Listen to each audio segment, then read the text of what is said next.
நின்ற தேர்தலில் எல்லாம் மகத்தான வெற்றியை கண்ட முத்தமிழறிஞர் தலைவர் கலைஞர் அவர்களின் வழியில் இந்திய திருநாட்டில் ஈடு இணையற்ற ஒரு மாபெரும் மக்கள் இயக்கமாக இன்று திகழ்ந்து கொண்டிருக்கும் திராவிட முன்னேற்ற கழகத்தின் தலைவராக பொறுப்பேற்று இன்று வரை அவர் தலைமையேற்ற அனைத்து தேர்தல்களிலும் மகத்தான வெற்றியை கண்டு வெற்றி நாயகனாக திராவிட நாயகனாக திகழும் மாண்புமிகு தமிழ்நாடு முதலமைச்சர் எங்கள் கழக தலைவர் அவர்களின் திராவிட மாடல் ஆட்சியின் மக்கள் நல திட்டங்களுக்கும் அவரது அயராத மக்கள் பணிக்கும்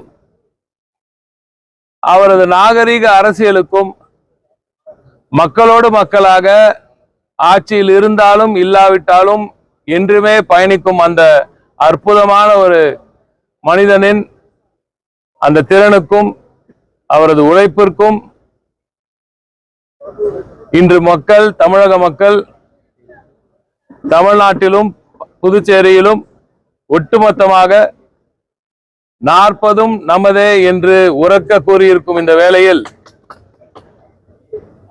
கோவை மண்ணில் திராவிட முன்னேற்ற கழகத்துக்கு ஏறத்தாழ 27-28 ஆண்டுகளுக்கு பிறகு திமுக பாராளுமன்ற உறுப்பினரை இன்று மக்கள் தந்திருப்பது எங்கள் எல்லோருக்கும் மிகப்பெரிய ஒரு பெருமையாக இன்று இருக்கிறது.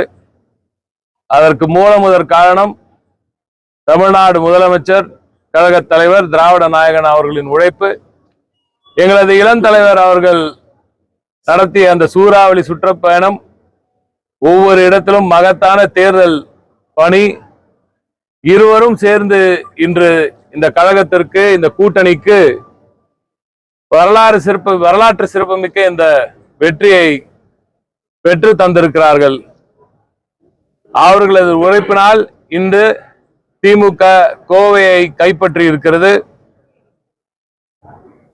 இந்த வெற்றிக்கு உறுதுணையாக இருந்த அனைத்து கூட்டணி கட்சி நண்பர்களுக்கும், இந்த வெற்றிக்காக அனுதினமும் உழைத்திட்ட எங்களது மாவட்ட கழக செயலாளர்கள், எங்களது பொறுப்பாளர்கள், குறிப்பாக அந்த கடைகோடி தொண்டன் தன்னலம் பாராது ஒவ்வொரு நாளும் கடினமாக உழைப்பை தந்து இந்த இயக்கத்துக்காகவும் திராவிட முன்னேற்ற கழகத்தின் வெற்றி சின்னம் உதயசூரியனுக்காகவும் உழைத்திட்ட எங்களது உடன்பிறப்புகளுக்கு எனது மனமார்ந்த நன்றியை திராவிட முன்னேற்ற கழகத்தின் தலைவர் அவர்களின் பொறுப்பாளர் என்ற முறையில் நான் தெரிவிக்க கடமைப்பட்டிருக்கிறேன்.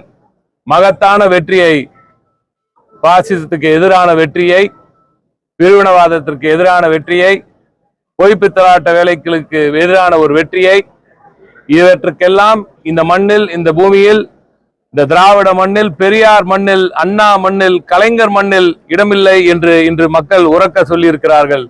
இந்த வெற்றி உங்களுக்காக தாத்தா, என் தலைவனுக்காக, எனது ஆறுவேர் அமைச்சருக்காக இந்த வெற்றியை மிகுந்த பொறுப்புணர்ச்சியோடு நிச்சயமாக நமது பாராளுமன்ற உறுப்பினர்கள் கையில் எடுத்துக்கொண்டு இந்த கோவை மண்ணுக்கு அற்புதமான பல வளர்ச்சியை நிச்சயமாக கொண்டு வந்து தருவார். நாங்கள் எல்லோரும் அவருக்கு உறுதுணையாக நிச்சயமாக நிற்போம்.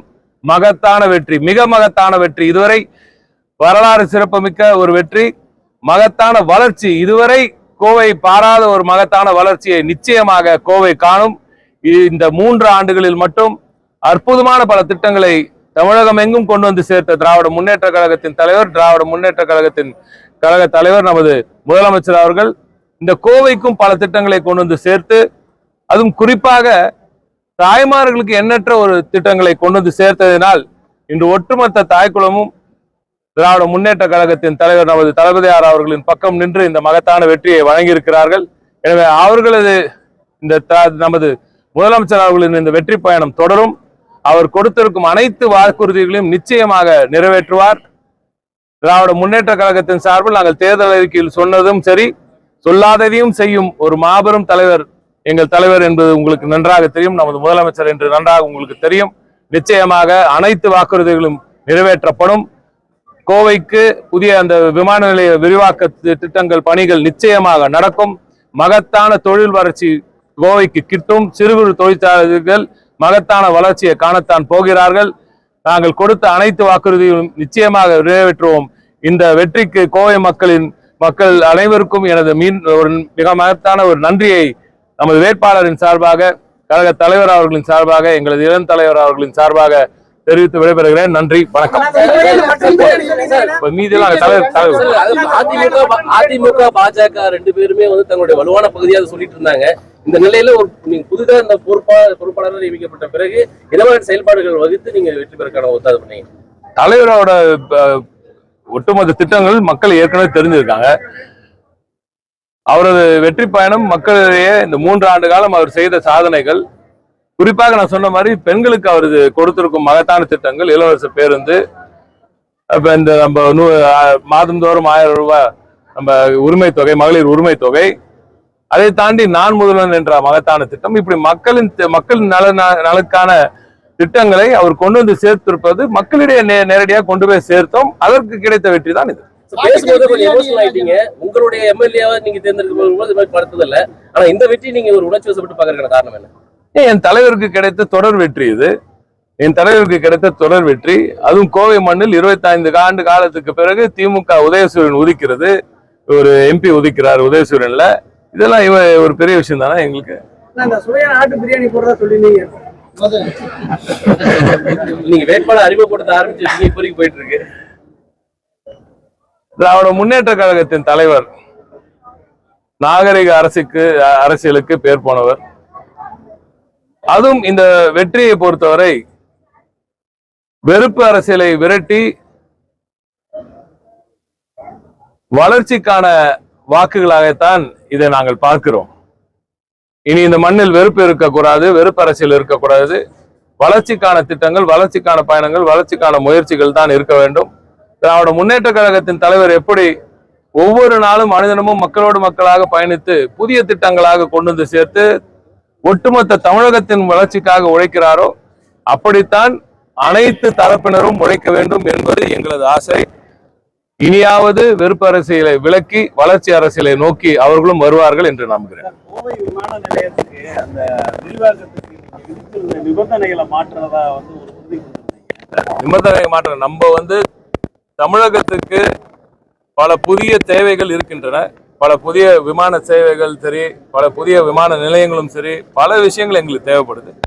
எங்களது கோரிக்கை ரொம்ப சரியான கோரிக்கை என்று எல்லாருக்கும் நல்லா தெரியும். நம்ம செலவு பண்ணி மக்கள் வரி பணத்துல திராவிட முன்னேற்ற கழகத்தின் தலைவர் ரொம்ப தெளிவாக சொல்லியிருக்காரு, நமது முதலமைச்சர் அவர்கள் ரொம்ப தெளிவாக சொல்லியிருக்காரு. மக்கள் வரி பணத்துல, தமிழக மக்கள் வரி பணத்துல வாங்கப்பட்ட ஒரு சொத்தை கொண்டு போய் அப்படியே நாங்க வேற ஒரு தனியாருக்கு தாரை வார்ப்பது எந்த விதத்திலும் சரியாக இருக்காது என்பது எங்களது நிலைப்பாடு. அதை நான் சொல்றேன், எதிரணியில் இருக்கும் பலருமே சட்டமன்றத்திலேயே என்கிட்ட பர்சனல் அவங்களுமே ஒத்துக்கிட்டாங்க. இது இப்படியா, அது எங்களுக்கு சரியா புரியல, கரெக்ட், நீங்க சொல்ற சரிதான், நாங்களும் உங்களோடு சேர்ந்து இதற்காக உழைக்கிறோம் என்று அவர்களும் கூறியிருக்கிறார்கள். நிச்சயமாக எங்களது கோரிக்கை நியாயமானது என்று எல்லோருக்கும் நன்றாக தெரியும். அதை தாண்டி இந்த விரிவாக்க பணி எவ்வளவு முக்கியம் கோவைக்கு என்பது எங்களுக்கும் தெரியும். உங்களுக்கு நல்ல ஒரு விஷயம் புரிஞ்சுக்காங்க, திராவிட முன்னேற்ற கழகத்தின் ஆட்சி அமைந்த பிறகுதான், திராவிட நாயகன் அவர்களின் ஆட்சி அமைந்த பிறகுதான் 2100 கோடி ரூபாய்க்கு மேல செலவு பண்ணி இன்று அந்த ஒட்டுமொத்த நிலையெடுப்பு எல்லா வேலையும் முடிச்சது இந்த அரசாங்கம். இந்த அரசாங்கத்துக்கு நன்றாக தெரியும், இந்த அரசாங்கத்துக்கு நன்றாக அது எப்படி இருந்துச்சு, முந்தைய ஆட்சி எப்படி இருந்துச்சு, இனி வரப்போகும் ஆட்சி நல்ல ஆட்சியாக இருக்கும் என்று நம்பலாம். கோவைக்கு புதிய விமான நிலையம், அந்த விரிவாக்க திட்டங்கள் வருவதற்கான முழு முயற்சியில் என்னை இறங்கும்படி மாண்பு முதலமைச்சர் அவர்கள் உத்தரவிட்டிருக்கிறார். அது நிச்சயமாக நடக்கும். நாங்கள் வாக்குறுதி கொடுத்திருக்கிறோம். மகத்தான வளர்ச்சி கோவைக்கு காத்திருக்கு. நன்றி.